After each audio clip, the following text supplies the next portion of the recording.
Muito bem, meus queridos, a paz do Senhor a todos. Como é que os irmãos estão? Tudo bem? Então, dando continuidade a mais uma leitura deste livro, tá bom? É o livro do John Stott, o discípulo radical, tá bom? Nós já fizemos um vídeo, e aí eu vou botar aqui também para os irmãos olharem.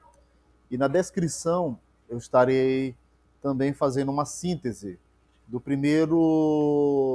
da primeira característica. Deixa eu aqui botar para os irmãos verem que isso aqui é o inconformismo, a primeira característica da marca de um discipulado, ou marca de um discípulo, tá bom?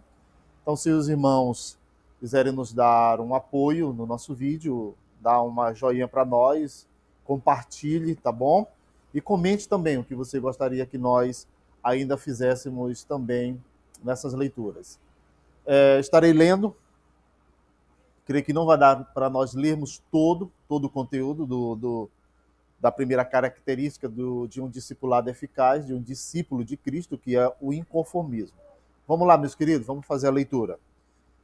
A primeira característica que quero considerar sobre o discípulo radical é o inconformismo. Deixe-me explicar. A igreja tem uma dupla responsabilidade em relação ao mundo ao seu redor. Por um lado, devemos viver, servir e testemunhar no mundo. Por outro, devemos evitar nos contaminar por ele. Assim, não devemos preservar nossa santidade fugindo do mundo, nem sacrificá-la nos conformando a ele. Tendo o escapismo quanto o conformismo são proibidos para nós. Esse é um dos temas principais da Bíblia, ou seja, Deus está convocando um povo para si e o desafiando a ser diferente de todos.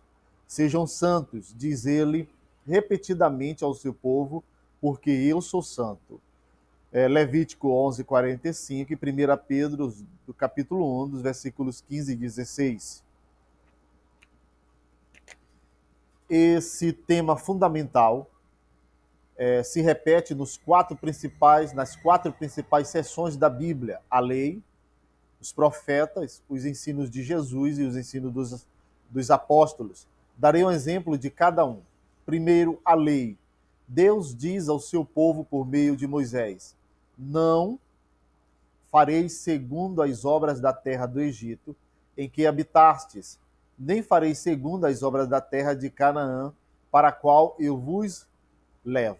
Nem andareis nos seus estatutos, fareis segundo os meus juízos, e os meus estatutos guardareis, para andardes neles. Eu sou o Senhor, vosso Deus. Levítico capítulo 18, o versículo 3 ao versículo 4.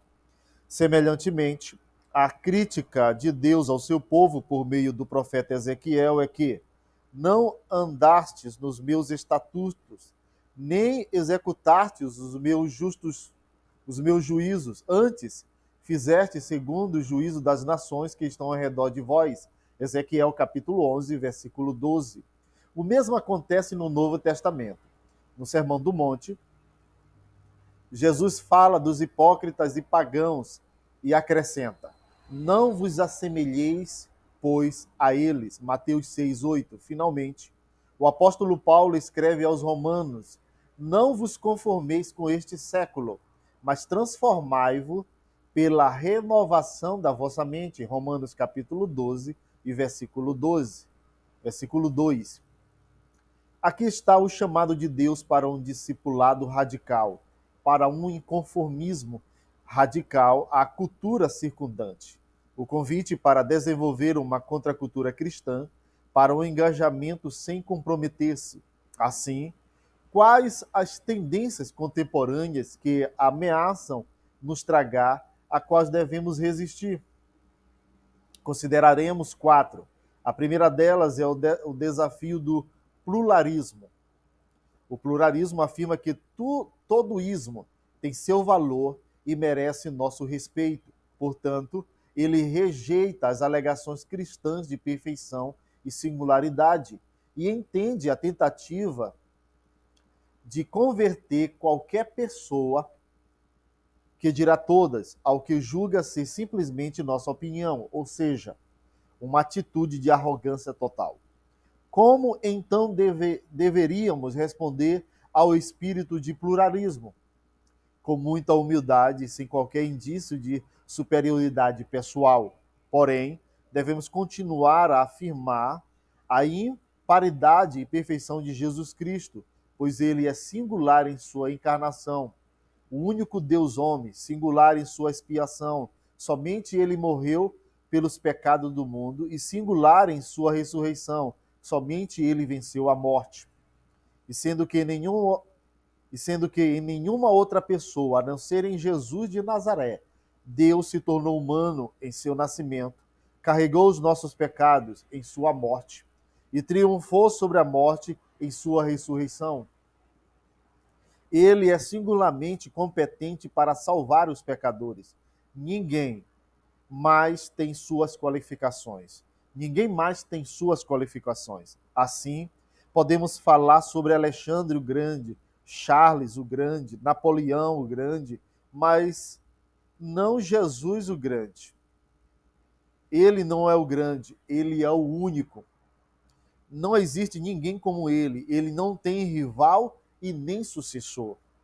A segunda tendência secular muito difundida e a qual os discípulos cristãos devem resistir é o materialismo. O materialismo não é simplesmente uma aceitação da realidade do mundo material.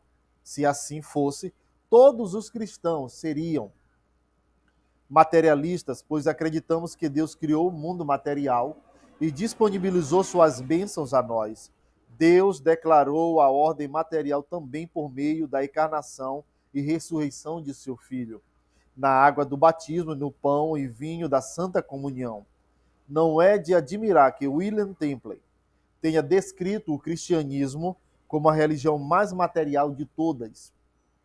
Porém, ela não é materialista, pois materialismo é uma preocupação com coisas materiais que podem abafar a nossa vida espiritual. No entanto, Jesus nos diz para não armazenar tesouros na terra e nos adverte contra a avareza.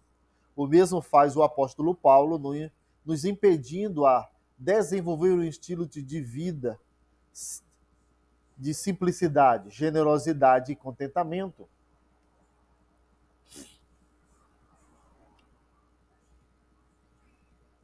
Extraindo tal padrão de própria experiência de ter aprendido a estar contente em qualquer circunstância. Filipenses 4:11.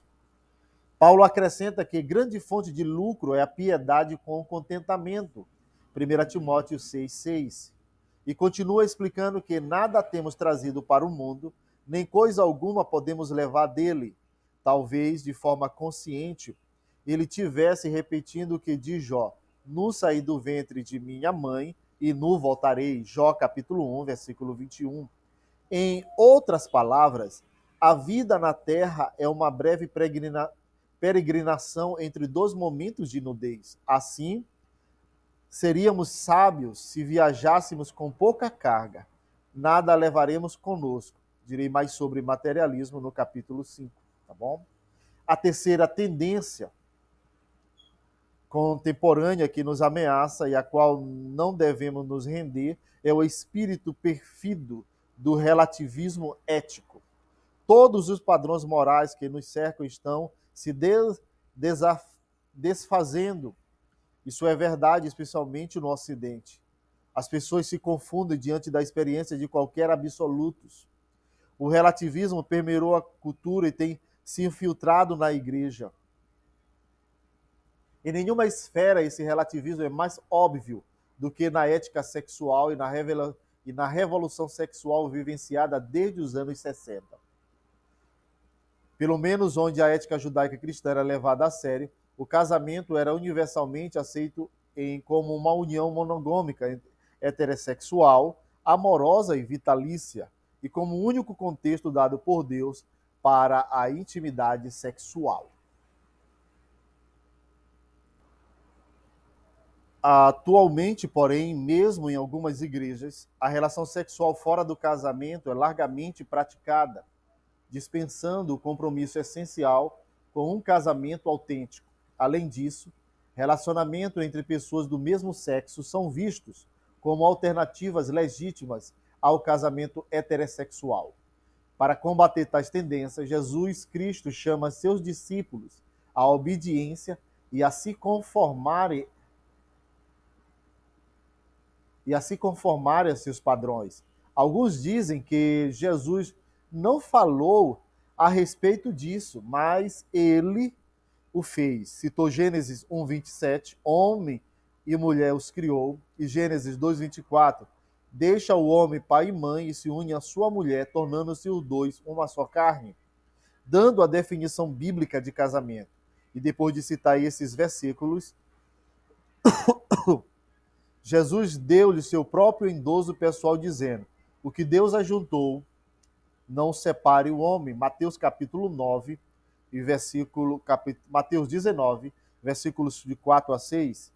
Esse ponto de vista foi avaliado criticamente pelo distinto filósofo moral e social americano Abraham Edel, em 1908 a 2007, cujo principal livro chama-se Ética, Julgamento da Ética.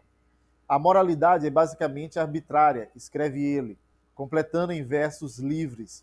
Tudo depende de onde você está, tudo depende de quem você é, tudo depende do que você sente, tudo depende de como você se sente, tudo depende de como você foi educado, tudo depende do que é admirado, o que é correto hoje será errado amanhã.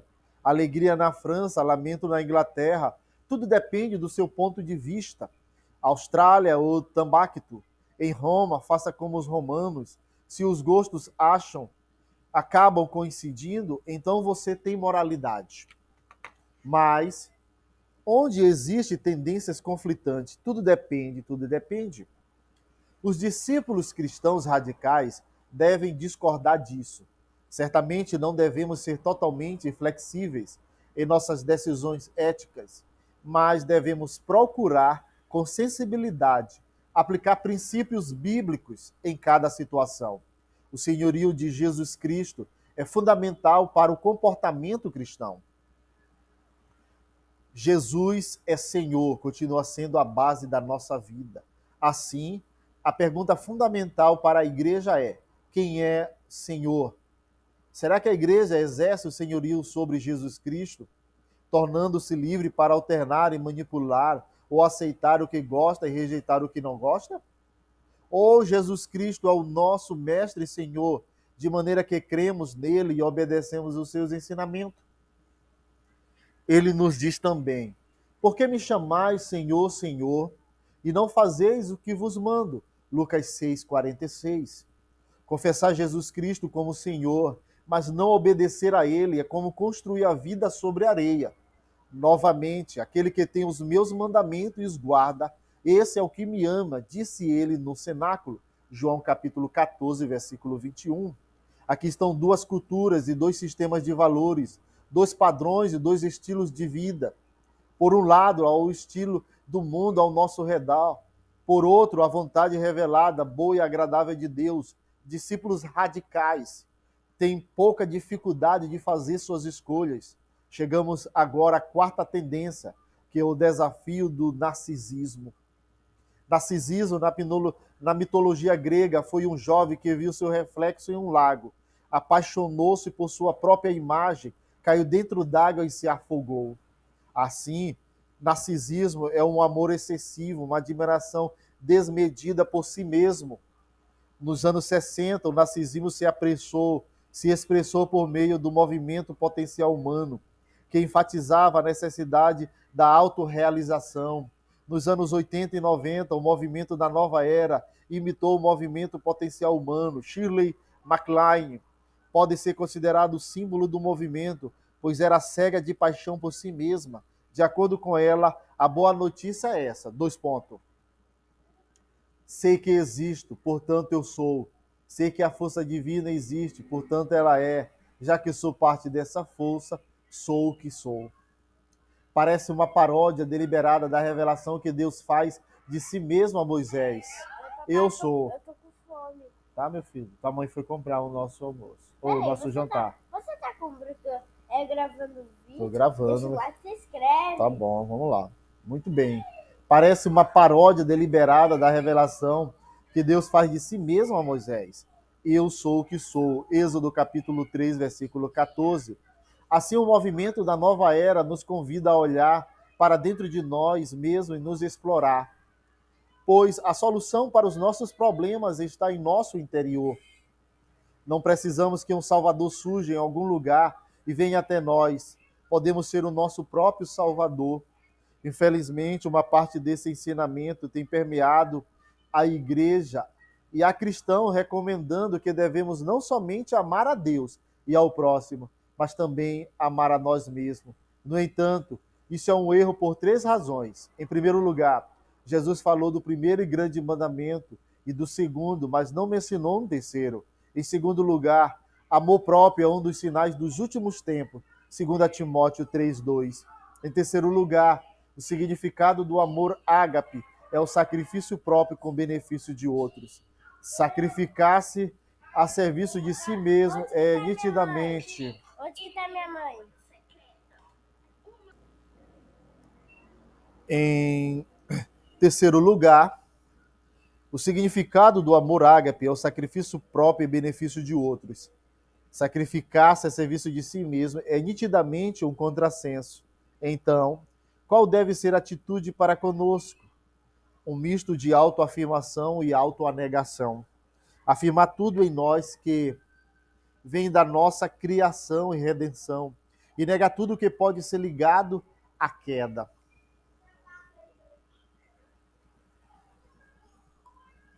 É aliviador se livrar de uma preocupação doentia consigo mesmo e em voltar-se para os saudáveis mandamentos de Deus, incorporados e reforçados por Jesus. Amar a Deus de todo o coração e ao nosso próximo como a nós mesmos, pois a intenção de Deus para a sua igreja é que ela seja uma comunidade de amor, de adoração e de serviço.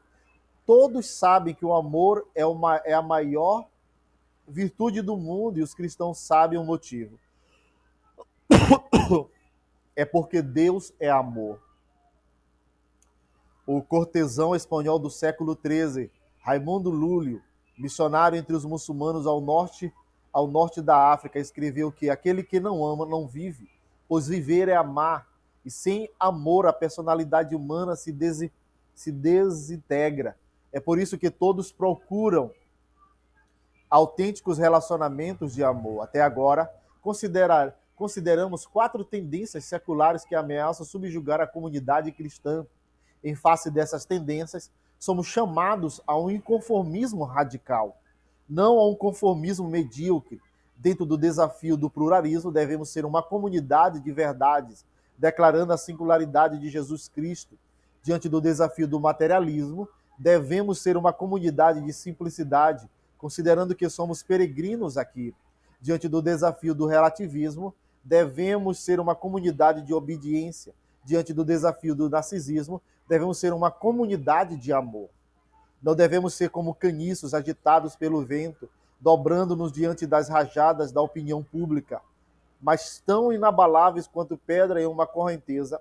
Devemos ser como peixes que flutuam a corrente do rio, como diz Malcolm Muggeridge. Somente peixes mortos nadam com a correnteza. Devemos nadar contra ela, contra a tendência cultural. Não devemos ser como camaleões que mudam de cor de acordo com o ambiente. Devemos nos opor de forma visível no ambiente em que estamos. Então, o que os cristãos devem se assemelhar? Se não devemos ser como caniços, devemos ser mortos como camaleões? Será que a palavra de Deus é totalmente negativa, nos dizendo simplesmente para não sermos moldados à forma daqueles que estão no mundo ao nosso redor? Não, ela é positiva, devemos ser como Cristo, conforme a imagem de seu Filho, Romanos 8:29. E isso nos leva ao segundo capítulo. Muito bem, meus queridos, graças a Deus por mais uma leitura, que Deus os abençoe. E no próximo característica do discipulado cristão, nós vamos estudar semelhança com Cristo. Um forte abraço a todos e a paz do Senhor.